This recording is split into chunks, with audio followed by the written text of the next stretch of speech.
Merci de suivre Kivu Morning Post TV pour les comptes de la 6e et dernière journée des éliminatoires de la Coupe d'Afrique des Nations Côte d'Ivoire 2023. Les Léopards de la RDC évolueront à domicile au stade des Martyrs de la Pentecôte.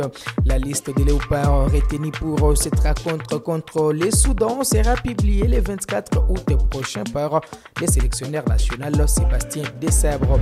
Les Léopards de basketball sur fauteuil roulant se préparent en Afrique du Sud en prévision d'une compétition qui aura lieu au Ghana. Bienvenue dans ce nouveau numéro de Total Sport.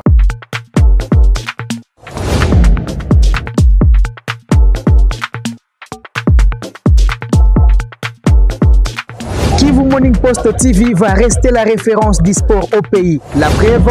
Salut les amis, moi je suis Jimmy Mwindo, cycliste international. Suivez-nous sur Kivu Morning Post. Allez. Je suis Jackson Lunanga, international congolais. Je vous invite tous à suivre les sports sur Kivu Morning Post. Je suis Jacques Kianga, journaliste et sportif basé en RDC, en direct de Kivu Morning Post. Allez, ouvre par les éliminatoires de la prochaine Coupe d'Afrique des Nations Côte d'Ivoire 2023. Après 7 mois de fermeture, le stade des Martyrs vient d'être homologué par la Confédération africaine de football. Cette enceinte sportive va accueillir les matchs de la République démocratique du Congo contre les Soudans, cadré avec la 6e et dernière journée des éliminatoires de la Coupe d'Afrique des Nations Côte d'Ivoire 2023. On va suivre ces reportages de la cellule de communication du ministère des Sports. La grande et bonne nouvelle qu'attendait tout sportif quinois est enfin là. Le stade des Martyrs de la Pentecôte abritera le choc RDC Soudan, comptant pour la 6e et dernière journée des éliminatoires CAN Côte d'Ivoire 2024 le 9 septembre prochain. L'homologation de la grande calebasse sportive est parvenue à la FECOFA aux premières heures du mercredi 16 août 2023.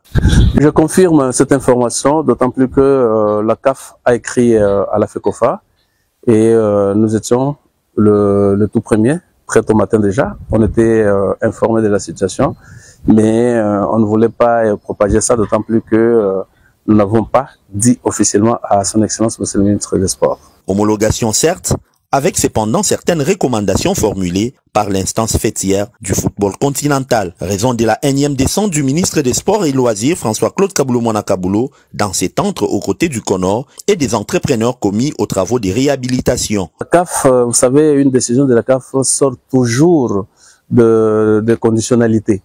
Ils ont donné 4 conditionnalités. Ils ont rajouté dessous.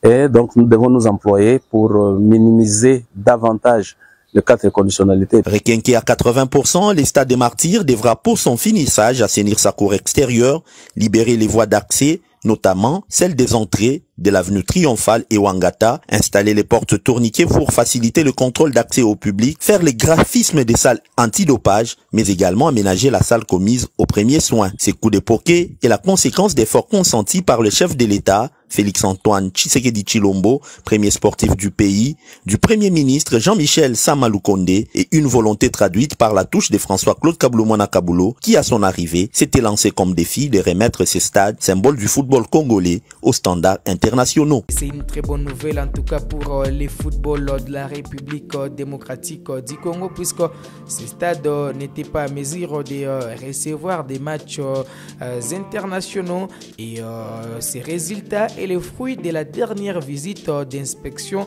de l'inspecteur ougandais envoyé par la Confédération africaine de football en République démocratique du Congo. Et la liste des Léopards retenus pour ces matchs sera publiée, sauf imprévu, le 24 août prochain. Au cours d'une conférence de presse qu'il va animer, le sélectionneur national de la RDC, Sébastien Desabre, va publier sa liste des joueurs retenus pour cette rencontre au siège de la Fédération congolaise de football association. Et donc, le 24 août, nous serons fixés sur la liste des joueurs qui vont croiser les crocodiles du Nil du Soudan. Un match prévu le 9 septembre prochain au stade des Martyrs à partir de 17h heure de Kinshasa, 18h heure de la partie orientale du pays. On va rester dans la sélection nationale, cette fois dans une autre discipline. Après la première phase à Bujumbura au Burundi, les Léopards basketball sur fauteuil roulant, dames et messieurs se préparent en Afrique du Sud pour la deuxième et dernière phase de préparation avant de rallier les Ghana pour la phase finale des Jeux africains paralympiques. La compétition aura lieu du 3 au 12 septembre prochain. On va suivre une petite séance d'entraînement de la sélection nationale au pays de Nelson Mandela.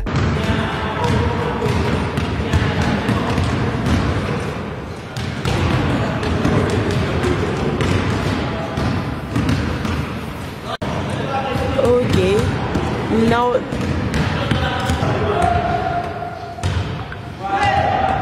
c'est ça.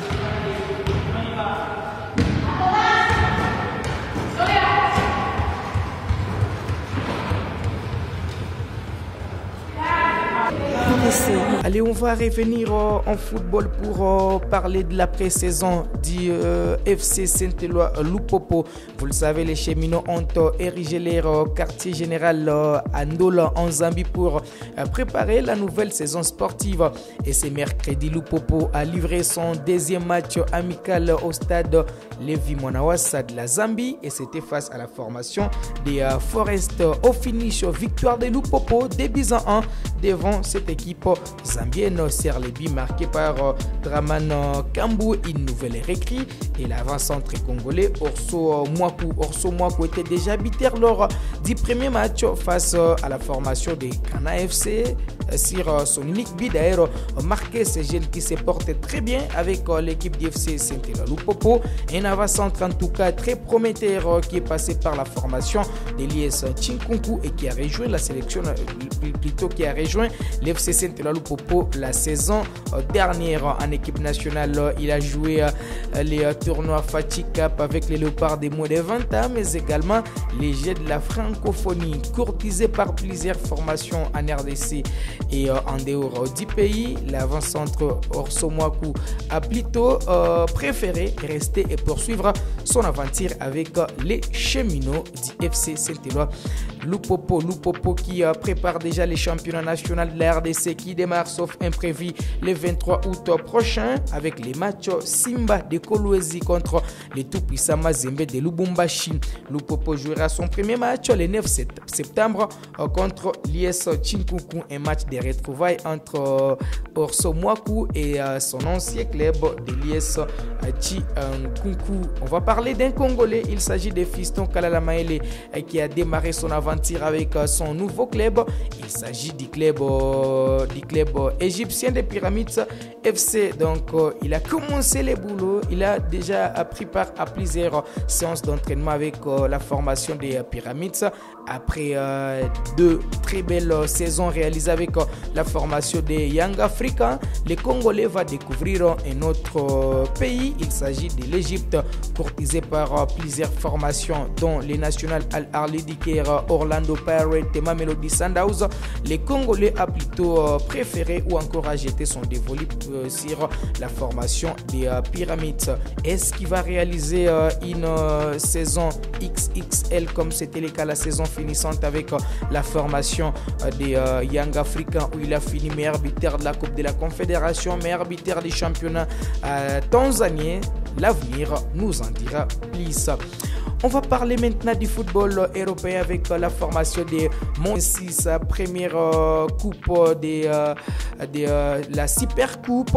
Et donc c'est une année de gloire 2023 qui se poursuit pour l'équipe de Manchester City qui a remporté respectivement la Premier League, la Ligue des Champions, mais également la FA Cup. Pour les débuts déjà de la Premier League, l'équipe de Manchester City a remporté son premier match. C'était face à Burnley, 3-0. Un début de saison tambour battant, ponctué déjà par une victoire de la première journée en Premier League et un sacre plutôt de la Super Coupe d'Europe. Un match qui s'est joué entre les vainqueurs de la Ligue des Champions et les vainqueurs de la Ligue Europa. Alors, on va vous proposer notre journal des Mercato avec Maguire qui va rester dans l'effectif de Manchester City. Le flash foot du jour, Harry Maguire n'ira pas à West Ham et devrait même rester à United. En effet, l'international anglais ne rejoindra pas les Hammers cet été. Le média The Guardian a d'abord assuré que les dirigeants de West Ham ont mis en stand-by les discussions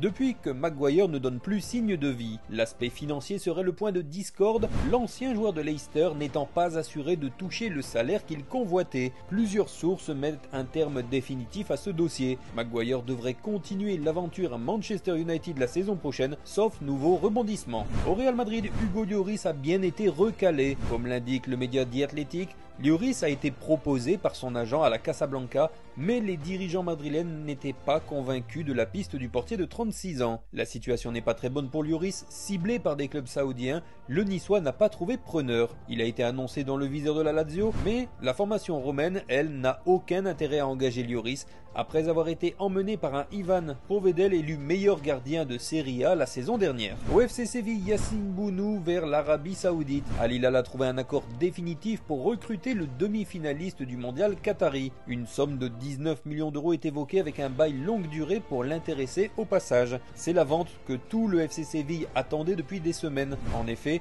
l'écurie andalouse souhaitait profiter de la cote obtenue par son gardien à la Coupe du Monde et lors de l'épopée européenne pour en tirer un bon prix. Du côté de l'Olympique Lyonnais, le club surveille la situation d'un ailier argentin. En effet, selon les informations dévoilées par Ekrem Kounour, Lyon s'est penché sur la situation de Pablo Solari. L'ailier de 22 ans qui peut aussi évoluer à gauche a été recruté par River Plate en 2022 contre 4,2 millions d'euros. Grâce à ses performances, notamment cette saison, 8 buts et 10 passes décisives en 31 apparitions, l'Argentin a attiré de nombreux regards en plus de celui de l'OL. Le numéro 36 se retrouve en effet dans le viseur de Benfica, de l'Inter Milan et surtout de Crystal Palace. En Italie, Mancini justifie son choix de quitter la sélection et de rejoindre l'Arabie Saoudite. Pour lui, la Fédération italienne de football a sa part de responsabilité. Effectivement, ce dernier reproche à l'instance italienne un manque de confiance. Et pour cause, la fédération a modifié son staff avec, en particulier, le départ de son bras droit qui avait pris la tête de l'équipe des moins de 20 ans. Roberto Mancini a déclaré « Cela faisait des mois que je pensais à partir.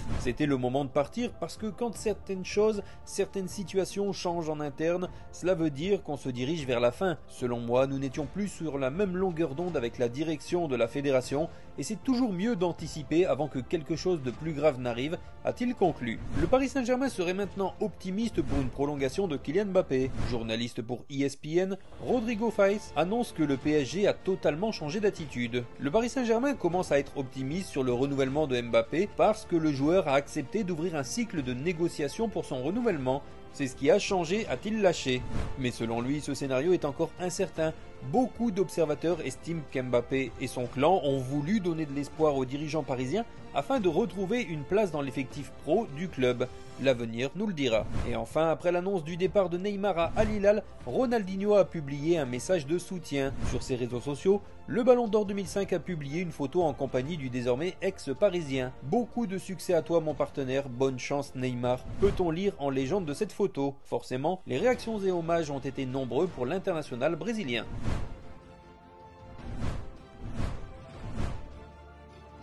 Ça sera tout pour ce numéro de Total Sport. Vous l'avez médité. Merci à toute l'équipe de Kivu Morning Post TV. On se fixe au rendez-vous très prochainement avec ce même plaisir.